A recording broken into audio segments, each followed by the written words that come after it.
Story 1. So this happened yesterday. I'm coming back home early from my job. It's 7:30 p.m. in summer. I'm just minding my business and come to a stop on the corner of the block, and I see a few cars approaching fairly quickly, so I figure that I'll wait until those pass. One car pass and the other looks at me and the guy at the other side of the street and stops the car. I do the typical awkward jog to get across the street, and so does the other dude, and this man just starts his car and bumps into my leg quite hard. He wasn't going fast yet, so it wasn't terrible. It scared the crap out of me, and I hit really hard the front of his car. This pissed him off and makes him come down the vehicle. "What the hell is wrong with you? You are on my way," he says, like normal people. "What the hell is wrong with you, jerk? You were literally looking at me passing, stopped and decided it was a damn good idea start your car with me in front of you." Little did I know all the people that sell food on that corner came for the guy with curses and yells. I am Venezuelan, and the people who came to back me up noticed that they were all Venezuelan and Colombian people. Shut up, you freaking thief. Good-for-nothing people that come to steal the money and work from the people who actually belong here. We got a xenophobic ladies and gentlemen and crap is on right now. All this people come towards the car ready to beat up this guy that is still yelling on my face. Almost, he was shorter than me. But little did I know, a man that was like 6'7", if not more, comes out of the multitude God knows out of where and gently puts me behind him and says to Mr. Angry Shorty in the equivalent of a ghetto accent, but Fin Venezuela, "Sup, jerk? Do you have a problem with my lady over here?" This absolute giant is towering over this 5'4" angry Pomeranian, and when I look at his back, I notice that aside of being giant, he has a knife on his back pocket. One of those retractable ones that you can fold and have holes where you put your fingers to grip it better, and now I'm thinking, Mr. Angry Shorty over here is about to get stabbed on the neck. Mr. Shorty went pale. This huge dude is about to beat him, and he just goes and starts stuttering some crap that no one can understand. "Shut up and get the hell out of here," says Goliath, and Shorty jumps into his car that is still blocked by the people that came in the first place. "Let this jerk go." And with those words from Mr. Giant, people scatter. "You okay, baby girl?" "Yes, darling, thanks." Little girls like you should be respected. You should have something on you for when a jerk like that tries and bully you. "Don't worry, Mr. Goliath, I have something and I know how to use it." I showed him my own tiny knife and he just laughed. "Tough girl, I see. You didn't need my help, did you?" "No, but I enjoyed the show. I'll keep going. My mom and lil bro are waiting for me." And like that I walked the 50 meters to my apartment complex next to the giant dude. Guess what? He is the dude that lives next door. Story 2. I work in a highly specialized field where it's very difficult to find and train suitable personnel. By pinching pennies and not holding his promises about pay grade changes, my boss successively drove away the 3 specialists working in the department I led. Right before the last one put in her notice, he argued that a 2-person department didn't justify a leadership position and demoted me, and we were integrated, on paper, to another department. This was done outside of any legal framework and with a 1-week notice, which is illegal. During the reorganization, the manager of the department we joined was assigned to R&D, and another manager and his deputy were promoted to lead the department's daily business. We effectively had no less than 3 supervisors, all of them lacking managerial training and technical knowledge about the duties of our now defunct department. And only one of them can read the language in which 50% of our reports are written.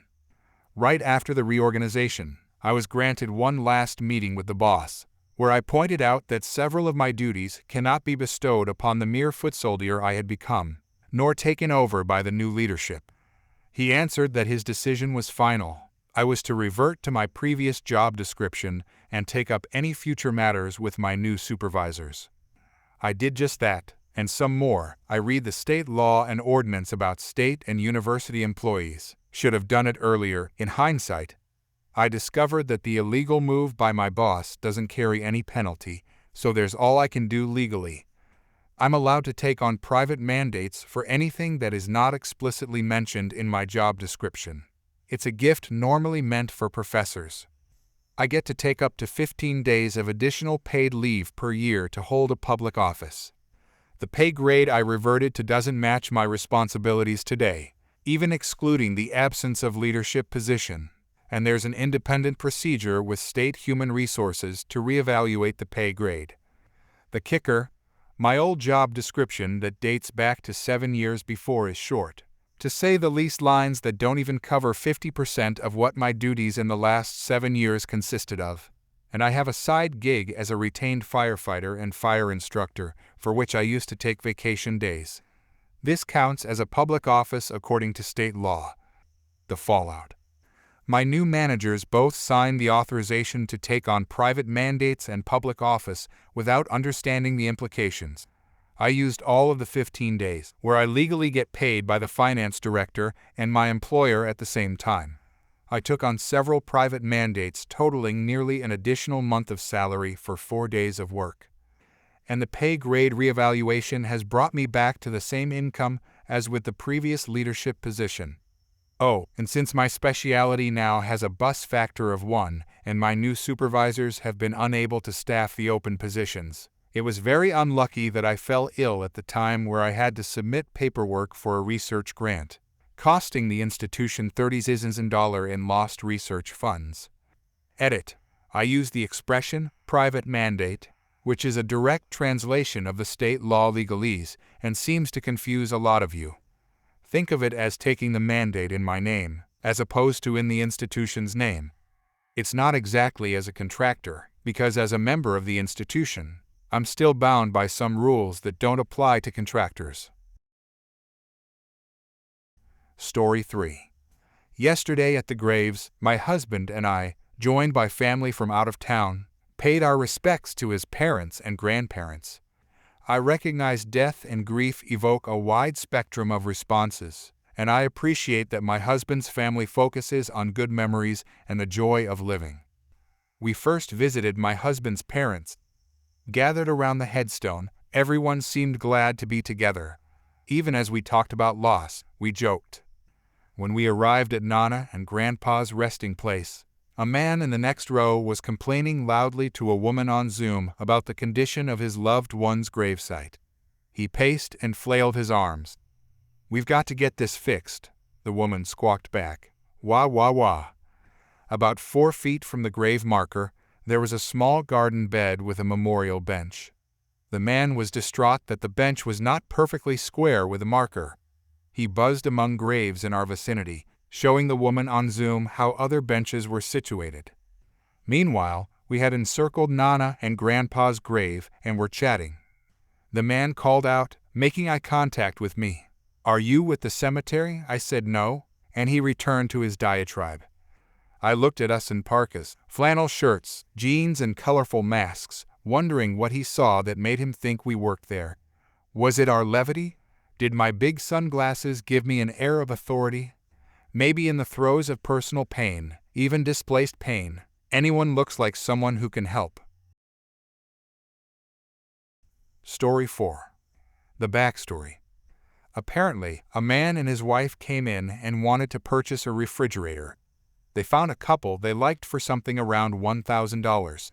They picked one and paid for it using their credit card. It was scheduled to be delivered a few days later. No real issues arose at this point.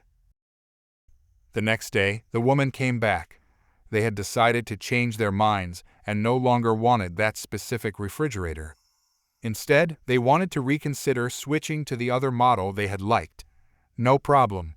The delivery was canceled. Here is where the core issue occurred. She forgot to bring the credit card, presumably her husband's, that they had originally used. At that time, I don't know if it's different now, I haven't worked there in over a decade. We could only process a return to a credit card if we had the original card to refund the money to. She didn't have it, and they lived an hour away. A manager was called over. He informed the woman while standing in front of 2 different customer service representatives that because she didn't have the credit card, we could only process the return for store credit. The only alternative was for her to make a 2-hour round trip to retrieve the credit card. The woman wasn't thrilled about it, but agreed, since they were planning on buying a refrigerator with that money anyway. While processing the return, the manager very clearly stated something like, "Just so you know, after the close of business today, we will no longer be able to reverse this transaction. You will be stuck with a store credit, and there is absolutely no way for us to get this money back onto your credit card, or give it back to you in cash, or by any other means. If you want the money refunded to the credit card, you must return to the store with the card before the end of the day. After the close of business, there will be nothing we can do." The woman acknowledged this, accepted the store credit voucher, and left. Now, here's where I come in. The next day, I was working in the loss prevention department of the store, standing at the front, checking receipts, monitoring cameras, and so on. Nothing unusual was happening until, suddenly, I heard a loud commotion coming from the customer service desk. A woman was shouting at one of the customer service representatives, saying something like, "You people are thieves, give me back my money." It was the same woman from the day before. At this point, I didn't know what the situation was. I asked someone to cover the desk for me and headed over to see what was going on. The manager who had helped her the previous day happened to be there and arrived at the customer service desk at the same time I did. Apparently, when her husband got home from work the previous night, after the store had already closed, he informed her that he had purchased another refrigerator from one of our competitors, assuming she had managed to return the one they bought from us. She told him about the store credit, and he got extremely upset. He sent her back to try to get a full refund, even though she had already been informed it would not be possible. The manager tried to calm the woman down. She was screaming and crying, accusing us of stealing her money. The manager reminded her of their conversation the day before. Of course, she denied it, claiming he never said any such thing. However, he had 2 witnesses, and the return policy was clearly spelled out on both her receipt and a sign posted right next to the customer service desk. It was literally impossible to process the return now that the close of business had passed. She had $1,000 in store credit, and store credit is non-refundable. The manager apologized but told her there was nothing more he could do and politely asked her to step aside if she didn't have any other business. She stepped aside, but began yelling inappropriate language at every customer who approached the desk. "Don't buy anything from these people. They will take your money." At that point, I had to ask her to leave because she was causing a disturbance. She did comply, but on her way out she shouted, "I'm calling my husband. Wait until he gets here. You people will all pay." Fast forward a few hours, and in storms the angriest-looking man I've ever seen. His face was beet red, his fists clenched, and he looked like he was ready to strike the first person who said a word to him. He wasn't particularly large, but he looked furious. He stormed up to me and, to his credit, quite calmly said, "Please point me to customer service." I pointed, and he headed in that direction. Knowing this could escalate, I called back to the warehouse and asked for the biggest guys we had to come to the front. I lucked out. One was about 6'4" and 400 pounds, and another was around 6'1" and 250 pounds. At the time, I was about 6'1" and maybe 180 pounds. Together, we made a strong team in case things got out of hand. I got someone to cover the desk and went over to customer service. By the time I got there, the man was already shouting at a poor 19-year-old customer service representative who was desperately trying to signal someone for help. The manager arrived just as I did and tried to de-escalate the situation. But the man wasn't listening. He threw the credit card and store credit voucher at the customer service representative and said, "If that money doesn't go back on that card in the next 2 minutes, something bad is going to happen." Well, he was right. I approached him from behind and saw the 2 guys from the warehouse jogging up. The manager said, "Sir, your wife was informed of our return policies when she processed the return. There's truly nothing anyone here in the store can do." The man responded, "That's not true. You people can fix it and you will." My manager replied, "Sir, I assure you we literally cannot. The system won't allow it. There's nothing we can do. You need to leave." The man shouted, "No, I'm not leaving until I get my money back. I don't care how you do it. Just give me my money." The manager responded, "Sir, we can't help you. The corporate number is on your original receipt. Perhaps they can assist, but we can't do anything here. You need to calm down and leave the premises now." The man then said, "I'm not going anywhere. Forget that." The manager replied, "I've now asked you to leave. If you don't exit the premises within the next 10 seconds, I'll call the authorities and have you removed for trespassing." The man responded, "Do it. I don't care." So the manager picked up the phone and began dialing. Meanwhile, the man resumed yelling at the customer service representative, who looked terrified. I firmly stated, "Sir, you've been asked to leave. You are now trespassing. It's in your best interest to exit peacefully before this escalates." This apparently startled him. He hadn't realized I was standing behind him. He quickly turned and swung at me. Fortunately, he was off balance and threw a poor punch, which I dodged. I charged him and pushed him against the customer service desk. The 2 warehouse employees arrived and helped bring him to the ground. The 400-pound employee held him down. The man flailed and struggled under the weight, shouting, "Let me go! You people are terrible!" This went on for a couple of minutes.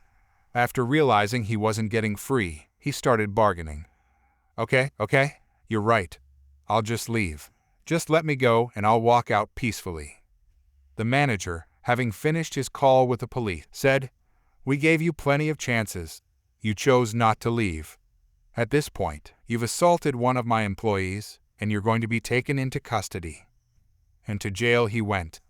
He was charged with battery for throwing the cards in the customer service representative's face, assault for verbal threats like, "Something bad is going to happen," and attempting to strike me, and trespassing for refusing to leave when ordered. He pleaded guilty to all charges. I never found out what his sentence was. Story 5. Hello folks. First-time poster, long-time lover of the sub-cast. Me, a PTSD veteran, Karen, assistant store manager, and a nice police officer. Anyways, I was at the local friendly neighborhood Wally World with my service dog, sister, nephews, and cousin. We were doing a little bit of shopping before the store decided to shut down because of a certain illness that has the same name as a certain alcoholic beverage. We were going around the store for what seemed hours. My service dog was getting a little restless and needed to go potty, so I told my sister and cousin that I was going to take him to go potty and get him some water and a nibble, and that we would be up front when we were done. Then we left to go take care of business. We were outside for a good 30 minutes. Then we went back inside after I cleaned up. As soon as we walked back inside, a woman who looked like a certain character from Snow White walked up to me and said, "Well, it's about time you come back to work. Don't you know that mutts are not allowed in the store? Now tie that mutt up outside and get behind the register and ring me up. I have a child home and I need to get back to him." Yes, that woman called my service dog a mutt. First of all, he is a full-breed German Shepherd and clearly wearing his service dog vest. Second, I don't like to be spoken to like that by anyone. So I looked at the Karen and said, "I'm sorry, ma'am. I don't actually work here. I'm a customer just like you are. She cut me off. "How dare you lie to me? Do you know who I am? I could have your job just like that." Snaps finger. "Ma'am, 3 things. First, I am not lying to you. Second, no ma'am, I don't know who you are and I don't care. Third, you can have it. Now back the hell off and leave me the hell alone. I don't work here. Now duck off and bother someone else, you brat." Note, I was taught that you show respect for everyone that is older than you. But this old bat had picked the wrong time and person to mess with. I'm a veteran who suffers from PTSD, hence the reason for me to have a service dog.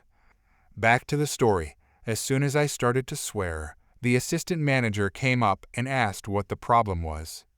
"Karen, your employee is swearing at me and threatening to hurt me. Not to mention he has an attack dog that is about to bite me." I want him fired, that dog put down, and a 95% discount. Now or I will sue. Assistant store manager. Ma'am, I apologize for the trouble that you experienced. I will take care of this immediately. To me, sir, is it true what Karen said? Me. The only thing that is true about what she said is that I swore. But if you watch the CCTV, you would know why. I don't, nor have I ever, work here. See, he's lying again. I saw him a while ago helping 2 fat women and their brown children. She called the children the R word as well. How dare you? If you weren't a female, I would knock your head across this store. That's my family you are talking about, you witch. Sir, I'm going to have to ask you to please watch your language, or I will be forced to call for the police. No need, I'll do it for you. Gets out mobile phone and proceeds to call the police. They arrive, and I tell them everything. 2 other people who witnessed the whole thing told the officer what they saw and heard. One officer goes check with the CCTV. The officer was shocked when he came back. The nice police officer.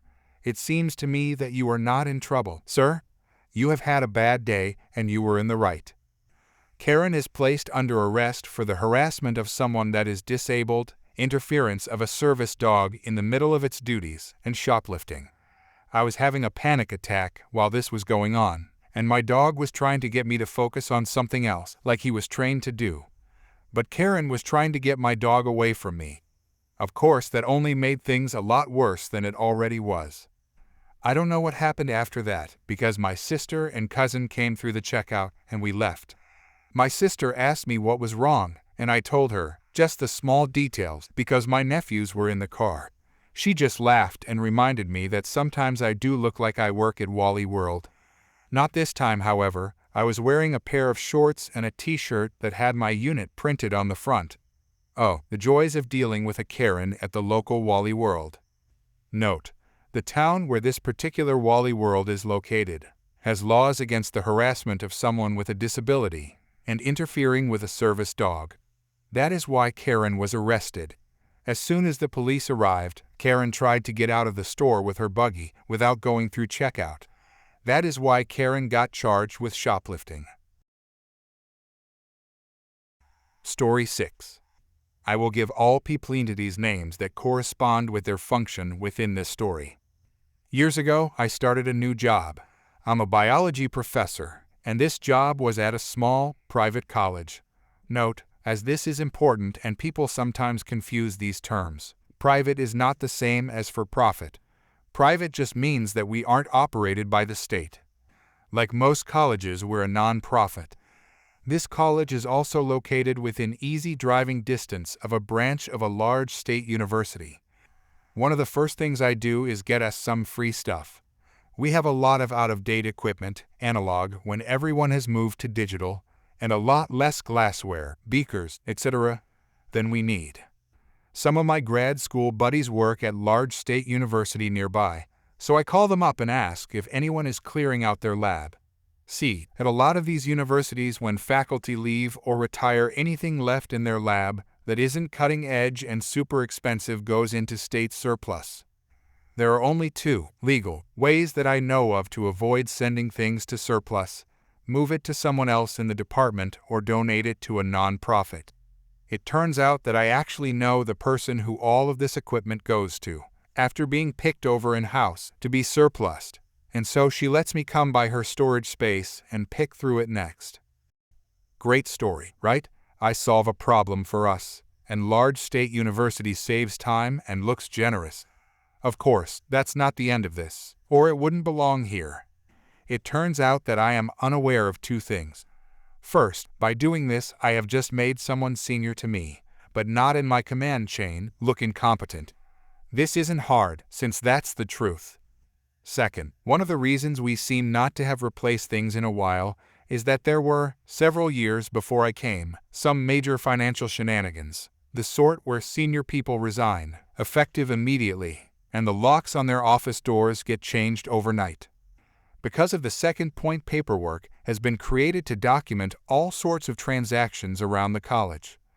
I don't know that this is helpful paperwork, since the sorts of transactions I'm about to describe weren't part of the financial shenanigans. But as we know from thermodynamics, once useful work is converted into paperwork, it can never be converted back into useful work again. Needless to say, Senior Professor complains to my department chair that I haven't filled out the donation paperwork, and so I'm violating our financial transparency obligations, and basically just Satan, etc. It probably doesn't help that Senior Professor also has the sort of attitude towards paperwork that leads me to suspect that instead of pets, she just has stacks of compliance forms lying around her house. My department chair, the person who could actually fire me, gives me the forms and asks that I fill them out appropriately. One item on this form is an estimate of the financial size of the gift. Obviously, if you're donating a few $1,000s to the university, which is probably what the form is actually for, you just write down the amount. For physical items, you need to estimate their value. I have a box of random equipment. I know more are coming, and I don't want to waste time looking up every piece of equipment, writing the price down, calculating some sort of reasonable discount because it's used items, and putting the full, itemized list in the space available, which is about this large. Underscore.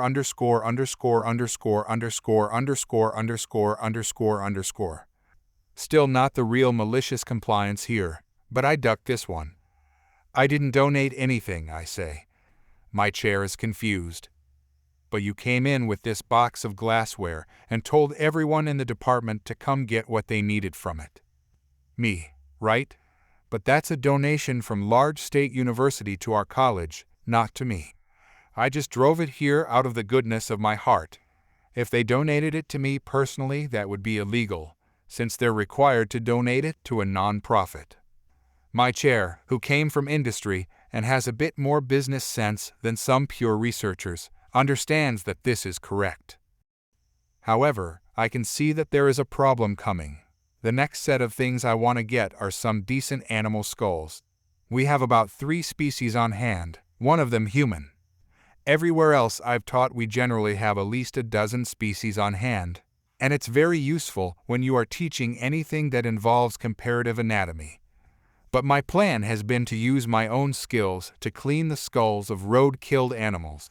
That will be a donation from me every time, and I don't want to do this paperwork. It's now Christmas, and I'm visiting with some of my wife's friends back home. They are reminded that I'm a biologist, and walk me out into the woods where they show me a deer skull. It's been there for years, we never had a use for it. It's yours if you want it. It's a doe, no antlers, which is what most people want. But for scientific purposes that's fine, and we don't have one at work. I take it. Several weeks later, all the relevant parties are back on campus. I wrap up the skull in a plastic grocery bag and take it in to donate. A note about old skulls, in case, for some reason, you don't have a career where you need to age skeletal elements by looking at them.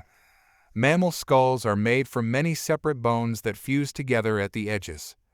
As a skull ages outside in the elements, many of these sutures open. This means that a skull that has been sitting outside for long enough is extremely dirty. The dirt is just dirt, since maggots and other flesh-eating insects pick every scrap of flesh away. But an item full of crevices sitting on dirt with leaves falling on it picks up a lot of debris. If you don't know anything about old skulls, you, rather naturally, assume that this debris is rotting flesh. The bag is there to contain this dirt. I need the donation form, I tell our administrative assistant. She gives me the form. I walk back to my office, and I carefully fill it out. Where it says value of donation, I fill in $0. This is important. I technically don't need to fill out this paperwork if the item is worthless. But I need to fill out the paperwork because I need to present the paperwork and the item to our financial department so that they can verify that the item is worthless and that I didn't need to do the paperwork. A brilliant, well-designed system, as you can see. I ask our administrative assistant where the financial office is, since I'm still new enough that I don't really know. She tells me where, but says she has to go to that building anyway, and she'd be happy to take the paperwork and item with her. I say thanks, but no thanks, I'm taking it over now. I walk into the financial office. Everyone has a fancy nameplate, A desk with neatly marked trays for incoming and outgoing forms, and everyone seems to be dressed like someone had said, "Dress like you handle money all day, but actually buy everything from Walmart." Thankfully, the nameplates include job titles, so I walk over to the person who needs to validate my claims. "What's this about?" she asks. "I have this donation for the biology department, and I've been told I need to fill out this paperwork, and that you need to see the item." "That's correct," she says, taking the paperwork from me. She starts to read, frowning like she might be about to accuse me of fraud. It's quite possible that, contrary to her parents' instructions, she made that face for so long that it has frozen this way. "And this is the item," I say, reaching into a ratty plastic bag and pulling out the skull. The nose, pointed towards her, is a gaping hole with thin bones called turbinates winding back into the recesses of the skull. There's also a leaf, wedged into the nose somehow out in the woods. A chunk of dirt drops from the inside of the brain case and falls to the floor. "What is that?" she says, clearly thrown off her routine. I have learned that most people find that most mammal skulls look the same, even though to me they look very different. "A deer skull," I say. "It was found in the woods by friends of mine. Here, take a look." I helpfully extend the skull towards her. A trickle of debris loosens itself from the back of the eye socket and rattles off the papers on her desk. I can see her cringe.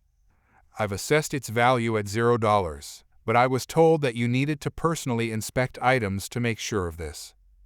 I turn the skull over in my hands as I say this, still holding it out in presentation mode, as if I thought that she couldn't properly assess its value without examining the strange, brown stain on the bone that once formed the roof of the mouth. "I agree with that assessment," she says, quite rapidly. At this point I relent slightly and pull the skull back towards my chest, so it is no longer extended over her desk. I casually fish a partial leaf from a suture in the top surface of the skull and drop it in the plastic bag I bought. "I have a few more of these coming," I mention. "I'll be cleaning those myself, so they'll be in better shape. Possibly more organic material left on them, though. Will you be needing to see those as well?" "No," she says, quite definitively. "So, just to get this straight, you, as a representative of our financial office, are telling me that all donations of such biological specimens are worth $0, and you do not want to see them or the accompanying paperwork?" "Yes," she says. I stick the skull back into its traveling bag, and, as a gesture of goodwill, sweep some debris off her desk into the bag as well. "It's a deal,"